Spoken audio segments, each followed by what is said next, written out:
வணக்கம். நம்ம இப்போ இந்த வீடியோவில் என்ன பார்க்க போகிறோம் அப்படின்னா ட்ரீட்மெண்ட் ஆஃப் அட்ஜஸ்ட்மெண்ட்ஸ். ஃபைனல் அக்கௌண்ட்ஸில் அட்ஜஸ்ட்மெண்ட்ஸ் எல்லாம் எப்படி ட்ரீட் பண்ணணுன்றது தான் இப்போ நம்ம இந்த வீடியோவில் பார்க்க போகிறோம். நம்ம ப்ரீவியஸ் வீடியோவில் பார்த்தீங்கன்னா ப்ராஃபிட் அண்ட் லாஸ் அக்கௌண்ட் எப்படி ப்ரிப்பேர் பண்ணணும் அப்படின்றத பார்த்தோம். இப்போ அடுத்தது என்ன அப்படின்னா அட்ஜஸ்ட்மெண்ட் பற்றி தெரிஞ்சுக்கிட்டா தான் நம்ம ஒரு full fledge problem work out பண்ண முடியும். அதுக்காக தான் முதல்ல அட்ஜஸ்ட்மெண்ட்ஸ் பார்த்துட்டு அதுக்கப்புறம் அட்ஜஸ்ட்மெண்ட்டோட நம்ம ப்ராப்ளம் எப்படி போடணுன்றதை பார்க்கலாம். எஸ், இப்போ பாருங்கள், அட்ஜஸ்ட்மெண்ட்ஸில் நிறைய அட்ஜஸ்ட்மெண்ட்ஸ் இருக்குது. அதில் ஒரு முக்கியமான அட்ஜஸ்ட்மெண்ட் இப்போ நம்ம பார்க்க போகிறோம். எஸ், பாருங்கள், ஃபர்ஸ்ட் க்ளோசிங் ஸ்டாக். க்ளோசிங் ஸ்டாக்ன்றது பார்த்திங்கன்னா ஒரு இயர் எண்டில் ஒரு அன்சோல்டு கூட்ஸை தான் நம்ம என்ன சொல்கிறோன்னா க்ளோசிங் ஸ்டாக்குன்னு சொல்கிறோம். அதாவது ஒரு சேல் பண்ணது எல்லாம் போக பேலன்ஸ் லெஃப்ட் ஓவர் கூட்ஸ் இருக்கும் இல்லையா, அதை தான் நம்ம க்ளோசிங் ஸ்டாக்குன்னு சொல்கிறோம். ஓகே, இப்போ இந்த க்ளோசிங் ஸ்டாக்குக்கு நம்ம அட்ஜஸ்ட்மெண்ட் என்ட்ரி என்ன பாஸ் பண்ணணும் அப்படின்னா closing stock account data to trading account. ஓகேவா? இந்த க்ளோசிங் ஸ்டாக் பார்த்திங்கன்னா நார்மலாக உங்களுக்கு அடிஷ்னல் இன்ஃபர்மேஷனாக கொடுத்துருப்பாங்க. ஓகே, அடிஷ்னல் இன்ஃபர்மேஷனாக கொடுத்துருந்தாங்க அப்படின்னா அதுக்கு அர்த்தம் என்ன அப்படின்னா இன்னும் அதுக்கு என்ட்ரி பாஸ் பண்ணலை அப்படின்றது தான் அதோட அர்த்தம். அதுக்காக நம்ம இந்த என்ட்ரி பாஸ் பண்ணுறோம், closing stock account data to trading account அப்படின்ட்டு. அண்ட் நம்ம ப்ராப்ளம் போடும்போது பார்த்திங்கன்னா நம்ம இது எந்தெந்த இடத்துல காட்ட வேண்டியது இருக்கும் அப்படின்னா அடிஷ்னல் இன்ஃபர்மேஷனில் இந்த க்ளோசிங் ஸ்டாக் இருந்துச்சு அப்படின்னா நம்ம 2 பிளேசஸில் இதை காட்டணும். ஒன்று பார்த்திங்கன்னா ட்ரேடிங் அக்கௌண்ட்டில் கிரெடிட் சைடு காட்டணும். அண்ட் இன்னொரு இடம் என்ன அப்படின்னா பேலன்ஸ் ஷீட்டில் அசெட் சைடு காட்டணும். ஓகே, இப்போ இது அட்ஜஸ்ட்மெண்ட்டில் இருந்ததுன்னா, அட்ஜஸ்ட்மெண்ட்டில் இல்லாமல் நார்மலாக ட்ரையல் பேலன்ஸில் இருந்துச்சு அப்படின்னா நம்ம ட்ரேடிங் அக்கௌண்ட்டில் காட்ட வேண்டிய அவசியம் இல்லை. நம்ம டைரெக்டாக வெறும் அசெட்டில் மட்டும் இந்த பேலன்ஸ் ஷீட்டில் இந்த க்ளோசிங் ஸ்டாக்கை காமிச்சா போதும். ஓகேவா? க்ளோசிங் ஸ்டாக் அட்ஜஸ்ட்மெண்ட் அடிஷ்னல் இன்ஃபர்மேஷனாக இருந்ததுன்னா 2 பிளேசஸில் வரும். ஒன்று ட்ரேடிங் அக்கௌண்ட் கிரெடிட் சைட், இன்னொன்று பேலன்ஸ் ஷீட். இல்லை ட்ரையல் பேலன்ஸ்குள்ளே இருந்துச்சு அப்படின்னா வெறும் பேலன்ஸ் ஷீட்டில் அசெட் சைட் மட்டும் காட்டணும். எஸ், இப்போ அடுத்து பாருங்கள், அவுட்ஸ்டாண்டிங் எக்ஸ்பென்சஸ். அவுட்ஸ்டாண்டிங் எக்ஸ்பென்சஸ்னால் என்னன்றதை முதல்ல தெரிஞ்சுக்கலாம்.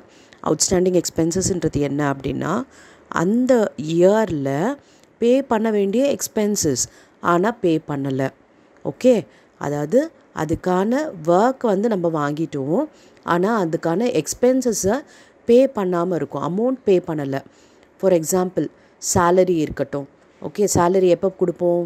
ஒரு மந்த்து ஃபுல்லாக வேலை செஞ்ச பிறகு அதுக்கப்புறம் எண்டில் தான் கொடுப்பாங்க இல்லையா?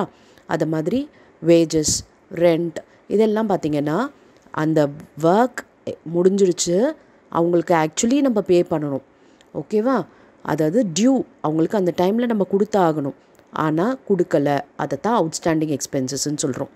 ஓகே, ஆக்சுவலி பேமெண்ட் பண்ண வேண்டியது பே பண்ணாமல் அடுத்த வருஷம் நம்ம பே பண்ணுறோம் அப்படின்ற மாதிரி இருந்துச்சுன்னா அதுதான் அவுட்ஸ்டாண்டிங் எக்ஸ்பென்சஸ். ஓகேவா?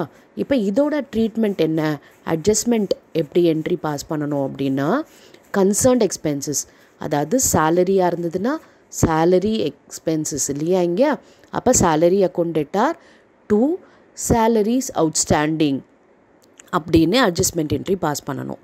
ஓகே, இப்போ இது எந்தெந்த இடத்துல வரும் அப்படின்னு பார்த்தீங்கன்னா நம்மளோட ப்ராஃபிட் அண்ட் லாஸில் சேலரிஸ் போடுவோம். பிகாஸ் சேலரின்றது ஒரு எக்ஸ்பென்சஸ், அதனால் ப்ராஃபிட் அண்ட் லாஸில் டெபிட் சைடு வரும் இல்லையா, அதோட இந்த அவுட்ஸ்டாண்டிங்கையும் சேர்த்து நம்ம போடணும். எதுக்காக அப்படின்னு பார்த்தீங்கன்னா ஒரு ப்ராஃபிட் அண்ட் லாஸ் நம்ம ப்ரிப்பேர் பண்ணுறது எதுக்காக, ஆக்சுவலாக ப்ராஃபிட் வந்ததா லாஸ் வந்ததா அப்படின்றத அசிஸ்டெயின் பண்ணுறதுக்காக தான். அப்படின்னும் போது எக்ஸ்பென்சஸ் நம்ம இன்கர் பண்ணியாச்சு, ஆனால் அதுக்கு பேமெண்ட் மட்டும் கொடுக்கல அப்படின்னா நம்ம ட்ரூவான ஃபேர் பொசிஷன் நம்மளால் சொல்ல முடியாது. எக்ஸ்பென்சஸ் அவுட்ஸ்டாண்டிங்காகவே இருந்ததுன்னா அதுக்காகத்தான் அந்த எக்ஸ்பென்சஸோடு சேர்த்து இந்த அவுட்ஸ்டாண்டிங்கை ஆட் பண்ணுறோம்.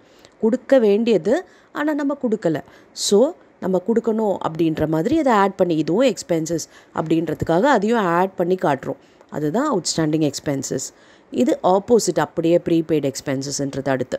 ஓகே, எப்படி அவுட்ஸ்டாண்டிங் எக்ஸ்பென்சஸ்ன்றது என்னது, அக்ரூ ஆயிடுச்சு ஆனால் நம்ம பேமெண்ட் பண்ணலை. பட் ப்ரீபெய்டுன்றது என்னென்னா ஃப்யூச்சரில் நம்ம பண்ண வேண்டிய செலவு, ஆனால் அதை முன்கூட்டியே நம்ம கொடுத்துட்டோம். ஓகே, அதுதான் ப்ரீபெய்டு. எப்படி நம்ம மொபைல் ஃபோனுக்கு ரீசார்ஜ் பண்ணுறோம் இல்லையா, ப்ரீபெய்டுன்றது என்னது, நம்ம அந்த மந்த்துக்கு அந்த ஃபோனை யூஸ் பண்ணுறதுக்கு முன்னாடியே நம்ம பணத்தை கட்டிடுறோம் இல்லையா, அதுதான் ப்ரீபெய்டு. ஓகே, அதுதான் ப்ரீபெய்டு எக்ஸ்பென்சஸ்ன்றது பெய்டு இன் அட்வான்ஸ். ஆனால் அதோட பெனிஃபிட்டை நம்ம டிரைவ் பண்ணலை.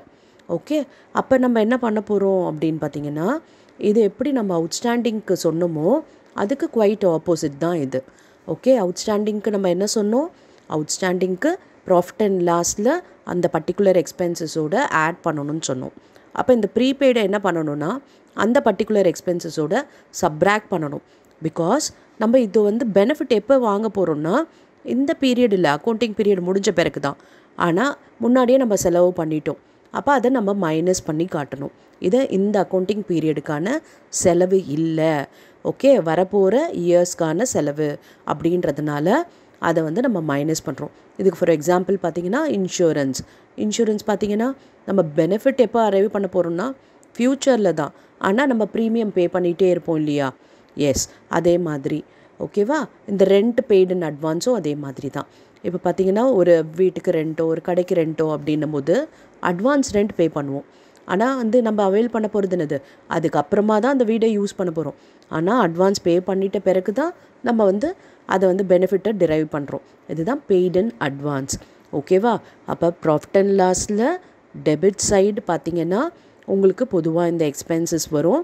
அதாவது இன்சூரன்ஸாக இருக்கட்டும், இல்லாட்டி வந்து ரெண்ட்டாக இருக்கட்டும், ப்ரீபெய்டை வந்து நம்ம மைனஸ் பண்ணி காட்டணும் அதில்.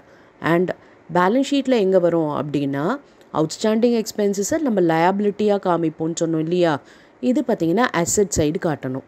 அவ்வளோதான், ஜஸ்ட் ஆப்போசிட் டு அவுட்ஸ்டாண்டிங்ன்றது கொடுக்க வேண்டியது கொடுக்கலை. ப்ரீபெய்டுன்றது நம்ம வந்து முன்னாடியே பே பண்ணிட்டோம், ஆனால் அதோட பெனிஃபிட்டை டிரைவ் பண்ணலை. அவ்வளோதான்.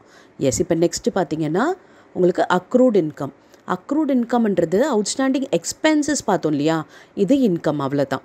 ஓகே, அவுட்ஸ்டாண்டிங் எக்ஸ்பென்சஸ்ன்றது என்னது, அக்ரூ ஆகிடுச்சு ஆனால் பேமெண்ட் பண்ணலை. அதே மாதிரி தான் இந்த இன்கம் வந்து நமக்கு வர வேண்டியது ஆனால் இன்னும் வரலை. ஓகே, இன்கம் ஏர்ன் பண்ணிட்டோம் பட் நாட் ரிசீவ்டு. அதை தான் நம்ம வந்து அக்ரூட் இன்கம்னு சொல்கிறோம். ஓகே, இப்போ இதை எப்படி போடணும் அப்படின்னு பார்த்தீங்கன்னா, எப்படி நம்ம அவுட்ஸ்டாண்டிங் எக்ஸ்பென்சஸ் ட்ரீட்மெண்ட் பண்ணமோ அதுக்கு ஆப்போசிட்டில் அவுட்ஸ்டாண்டிங் எக்ஸ்பென்சஸ் வந்து நம்ம வந்து எங்கே போடுவோம், லயபிலிட்டியில் போடுவோம் இல்லையா. அப்போ இந்த அக்ரூட் இன்கம்ன்றது எங்கே வந்துடும்னா அசெட் சைடில் வந்துடும். ஆனால் ப்ராஃபிட் அண்ட் லாஸில் பார்த்தீங்கன்னா சேம் ட்ரீட்மெண்ட் தான். அக்ரூடுன்றதுனால ஆட் பண்ணி தான் காட்டணும். ஓகே, இன்கம், இன்ட்ரெஸ்ட், அக்ரூடு அது மாதிரிலாம் கொடுப்பாங்க. ஓகே, அப்போ அந்த இன்ட்ரெஸ்ட்டோட இந்த அக்ரூட் இன்ட்ரெஸ்ட்டை ஆட் பண்ணி காட்டணும். அவுட்ஸ்டாண்டிங்கை ஆட் பண்ணுவோம் இல்லையா, அதே மாதிரி தான் இதையும் ஆட் பண்ணணும். ஆனால் அது எக்ஸ்பென்சஸ்ன்றதுனால லயபிலிட்டி, இது இன்கம்ன்றதுனால அசெட் சைடில் வருது. ஓகே, இப்போ நெக்ஸ்ட்டு பாருங்கள், இன்கம் ரிசீவ்டு இன் அட்வான்ஸ். எப்படி ப்ரீபெய்டு எக்ஸ்பென்சஸ் பார்த்தோம் இல்லையா, அதுக்கு ஆப்போசிட். ப்ரீபெய்டுன்றது எக்ஸ்பென்சஸ், இது இன்கம் ரிசீவ்டு இன் அட்வான்ஸ். டேர்ம்லேருந்தே தெரியுது பாருங்கள், இன்கம் முன்னாடியே நம்ம ரிசீவ் பண்ணிட்டோம். ஓகே, ஆனால் அதோட இது பார்த்திங்கன்னா ஃப்யூச்சரில் நடக்க வேண்டியதை முன்னாடியே அன்ஏர்ன்டு இன்கம், இந்த பீரியடுக்கான இன்கமே கிடையாது, அது ஃப்யூச்சரோடது தான். ஆனால் அதை முன்னாடியே நம்ம ரிசீவ் பண்ணிட்டோம். அப்போ இதை எங்கே காட்டணும் அப்படின்னு பார்த்திங்கன்னா நமக்கு லயபிலிட்டி சைடில் வரும். அக்ரூட் இன்கம்க்கு ஆப்போசிட்டில் வரப்போகுது, இல்லாட்டி ப்ரீபெய்டு எக்ஸ்பென்சஸ்க்கு ஆப்போசிட்டில் வரப்போகுது அப்படின்னு சொல்லிக்கலாம். ஓகே, அப்போ லயபிலிட்டி சைடில் இந்த இன்கம் ரிசீவ்டு இன் அட்வான்ஸை காட்டணும். அது மாத்திரம் இல்லாமல் ப்ராஃபிட் அண்ட் லாஸில் என்ன பண்ணுவோம் அப்படின்னு பார்த்தீங்கன்னா ப்ராஃபிட் அண்ட் லாஸில் சப்ராக்ட் பண்ணணும். அந்த கன்சர்ன்ட் இன்கமோட இந்த இன்கம் ரிசீவ்டு இன் அட்வான்ஸை சப்ராக்ட் பண்ணணும். ஓகே, இதுக்கான அட்ஜஸ்ட்மெண்ட் என்ட்ரி என்னென்னா கன்சர்ன்ட் இன்கம், இன்ட்ரெஸ்ட்டாக இருக்கட்டும் வேறு ஏதாவது, to income received in advance. Okay, yes. இப்போ இந்த என்ட்ரிஸ் எல்லாம் பார்த்திங்கன்னா உங்களுக்கு அட்ஜஸ்ட்மெண்ட் என்ட்ரி பாஸ் பண்ணுங்க அப்படின்னு சொன்னால் தான் இந்த என்ட்ரி போடணும். அதர்வைஸ் நம்ம என்ட்ரி போட வேண்டியதில்லை. ஒரு ப்ராப்ளமில் என்ட்ரி பாஸ் பண்ண வேண்டிய அவசியம் இல்லை. ஜஸ்ட் நம்ம வந்து இப்போ பார்த்தோம் இல்லையா, ப்ராஃபிட் அண்ட் லாஸில் ஆட் பண்ணணுமா, சப்ராக்ட் பண்ணணுமா, பேலன்ஸ் ஷீட்டில் அசெட்டா லயபிலிட்டியா அப்படின்னு சொன்னோம் இல்லையா, அந்த ட்ரீட்மெண்ட் மட்டும்தான் நமக்கு ப்ராப்ளமில் காட்டுவோம். இந்த அட்ஜஸ்ட்மெண்ட் என்ட்ரி நீங்கள் தெரிஞ்சுக்கணும் அப்படின்றதுக்காக இந்த என்ட்ரி வந்து போட்டிருக்கு. எஸ், இப்போ நெக்ஸ்ட் வீடியோவில் பார்த்தீங்கன்னா இன்னும் ஃபியூ அட்ஜஸ்ட்மெண்ட்ஸ் எப்படி போடணும், அப்படியே அதுக்கு அட்ஜஸ்ட்மெண்ட் என்ட்ரி என்ன அப்படின்றதெல்லாம் பார்க்கலாம். Thank you for your patient listening.